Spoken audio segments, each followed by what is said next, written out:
Hello,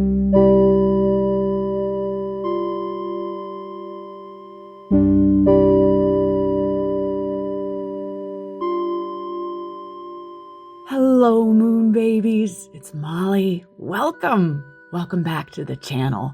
And I hope this little vlog finds you as well as you can be and finding magic in the season you're in. I'd like to start this vlog by saying thank you. Thank you to everyone who has reached out to me. Some of you are concerned. I am well. I'm well. Just hunkered down on a project that I'll be able to tell you more about soon. But I appreciate your care and I appreciate you. Rest assured, all is well. And I'm still very active on the blog, the mailing list, and on Patreon. And I try to make videos for you as often as I can.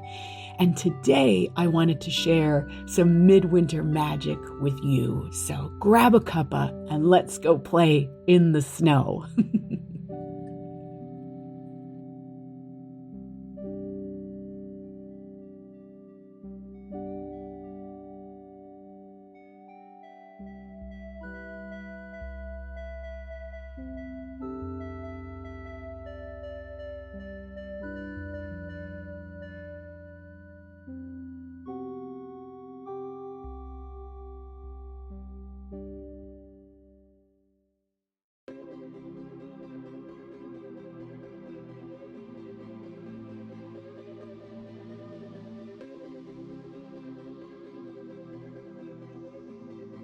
So at the very end of January, my honey bunny and I celebrated our wedding anniversary.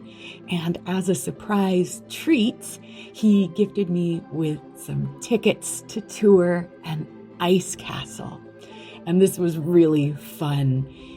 There were tons of kids running around, having the time of their life. And just being around their joy really kindled a spark of wonder and helped remind us to play. And that spark will certainly help carry us through the winter.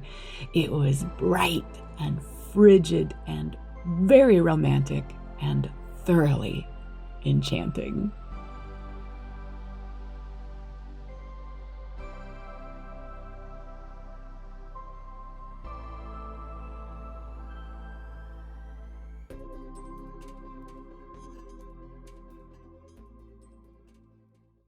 Many of you are curious about what's going on my winter altar.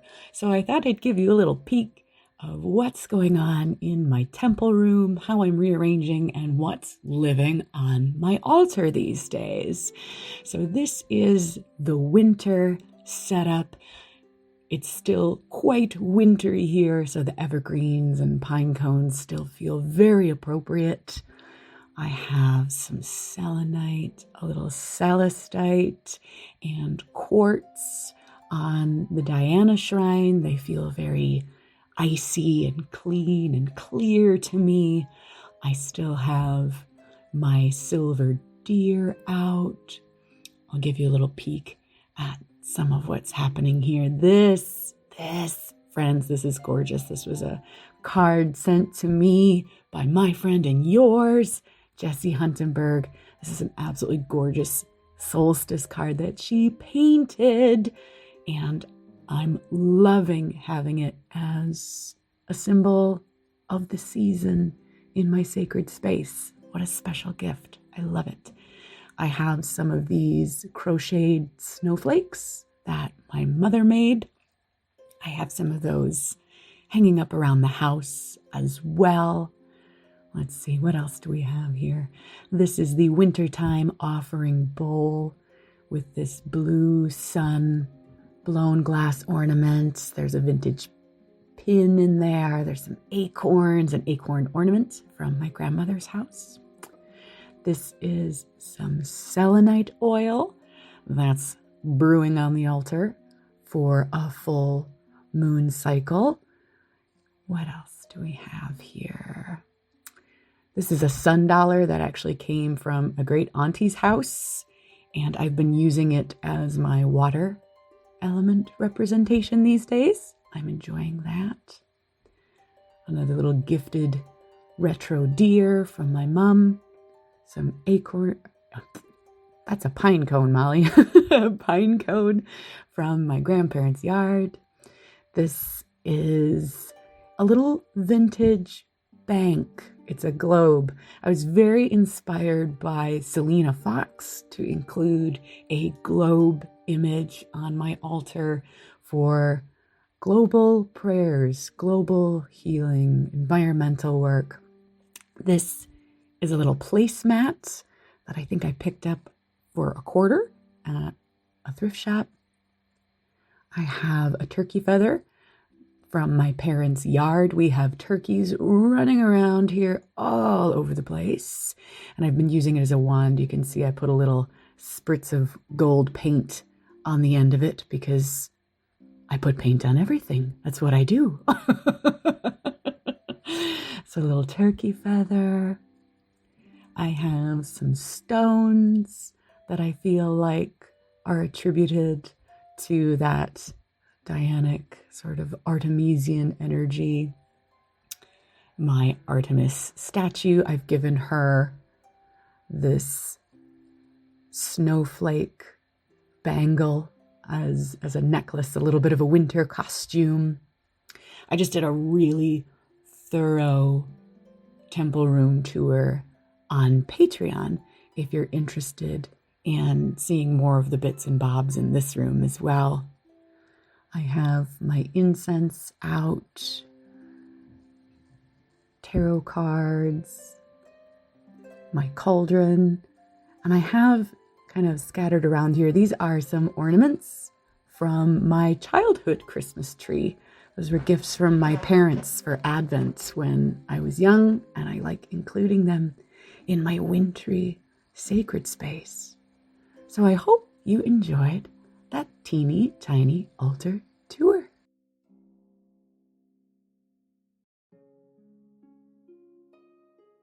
So the night before Imbolc, I call it midwinter, we were walloped with a mighty snowstorm.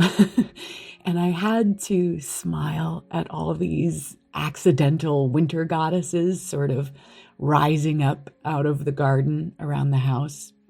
Just a little reminder that even in the dark nights and those howling winds, she is just below the surface, dreaming up the spring. And I call this Sabbath midwinter because where I live, we are nowhere near spring. We're actually entering the most challenging part of the winter. It's when we get the blizzards and the deadly cold. So it's a dreaming time, a clearing time, an introspective time, a quiet time, definitely a gratitude time. And when I go for walks in this winter weather and that icy wind kind of hits and bites at my face, I ask it to shake me out, to rattle my bones and really carry away and clear away anything that I don't need to bring into the spring. And it reminds me of my aliveness. So a little Midwestern air magic for you.